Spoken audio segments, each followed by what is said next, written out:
di kelas ini sudah ngasih contoh beberapa kasus yang telah atau pengalaman pribadi yang sudah dilakuin sebelum hijrah ke Taiwan ataupun pada saat sekarang sedang berjuang di Taiwan, itu melakukan usaha. Nah, jadi di sini kita bisa ngambil contoh ya.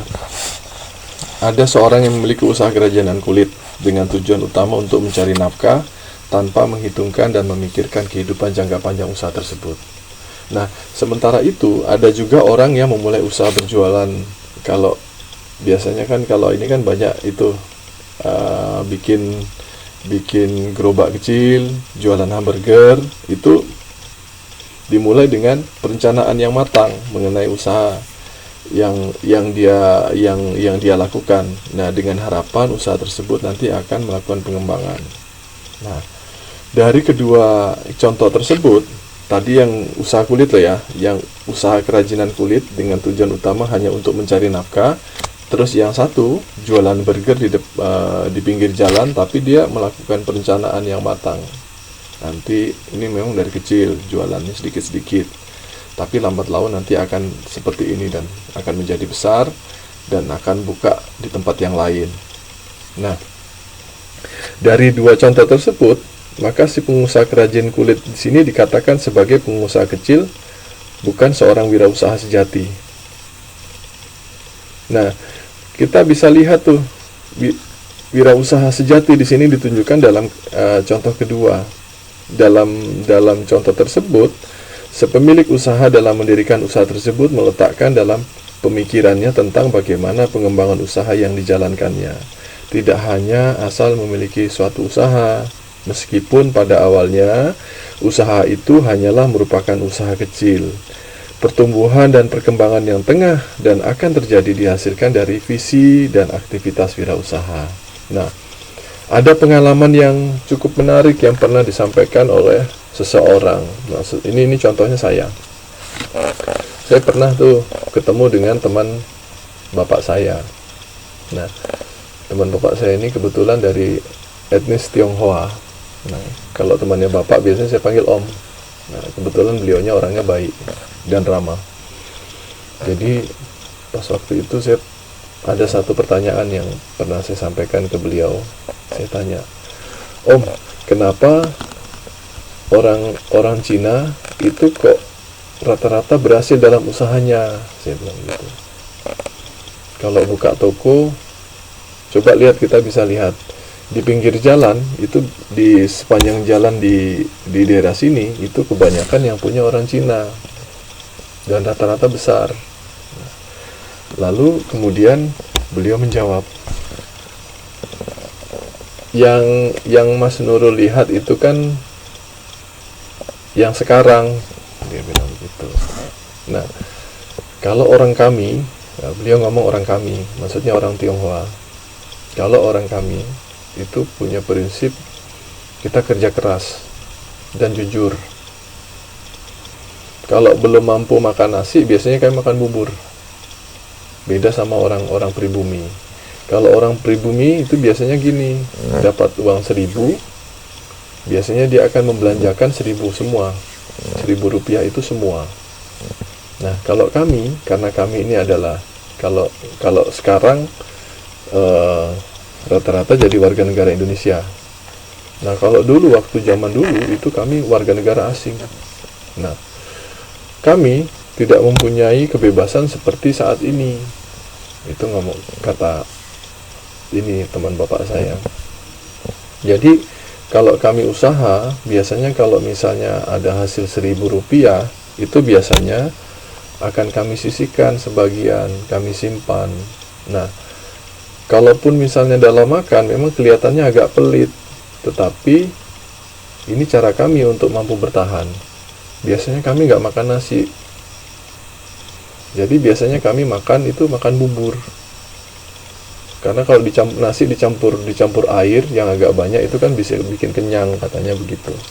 Nah, Dalam hal yang lain, misalnya kayak seperti beli dalam dalam belanja pakaian misalnya seperti itu. Hari raya itu kan biasanya kalau dalam dalam acara hari raya itu biasanya kan kalau orang-orang pribumi itu biasanya kalau hari raya itu beli baju baru, beli celana baru, beli perangkat baru dan sebagainya. Nah, kalau kami biasanya kalau misalnya baju masih bagus, ya pakai yang itu aja, itu kata mereka. Nah, satu hal lagi yang paling penting, kalau misalnya kami maksudnya kalau ini kan ini Om punya toko nih katanya. Nah, kamu lihat sekarang tokonya Om ini besar. Dulu nggak besar. Dulu saya memulai dulu Om memulai usaha ini dulu dirintis dari kecil, dia bilang gitu. Dari toko kecil. Ada modal sedikit kami kumpul, kami kembangkan, dan ada uang sedikit kami bangun menjadi besar. Tapi tetap kami jujur. Nah, karena kalau kita jujur, itu teman-teman yang lain itu mau bantu kami, katanya gitu.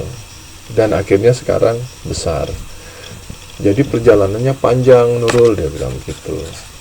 Nah, benar juga sih kalau saya ambil ini, kalau saya ingat-ingat cerita beliau.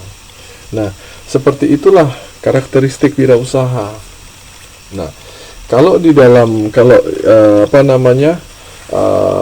pakar inovasi dan entrepreneur Peter Drucker tahun 85 itu dalam beberapa tulisannya, salah satu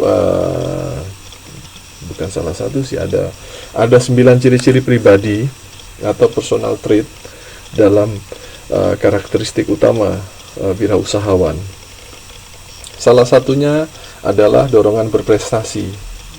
Semua wirausahaan yang berhasil itu memiliki keinginan besar untuk mencapai suatu prestasi.